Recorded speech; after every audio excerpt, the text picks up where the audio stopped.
खबर शामिल करेंगे। DGISPR लेफ्टिनेंट जनरल अहमद शरीफ ने कहा कि पाक फौज के अफसरान और जवान इस मुल्क के अशराफिया नहीं, क्या तनकीद की वजह से काम छोड़ दें। बलोच यकजहती कमेटी और इसके नामो निहाद क़यादत दहशतगर्द तंजीमों की प्रॉक्सी है। DGISPR लेफ्टिनेंट जनरल अहमद शरीफ ने कहा कि रवा साल दहशत गर्दों और उनके सहूलतकारों के खिलाफ 32,622 ऑपरेशन किए गए।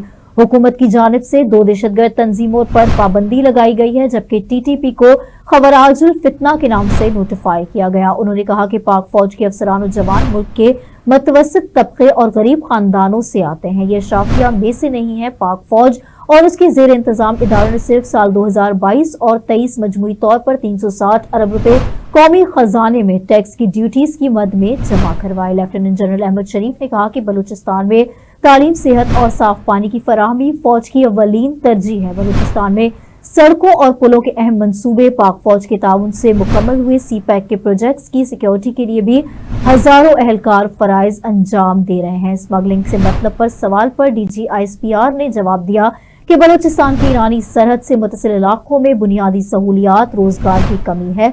बलूचिस्तान के उन इलाकों के लोगों का इन्हिसार ईरान से तिजारत पर है।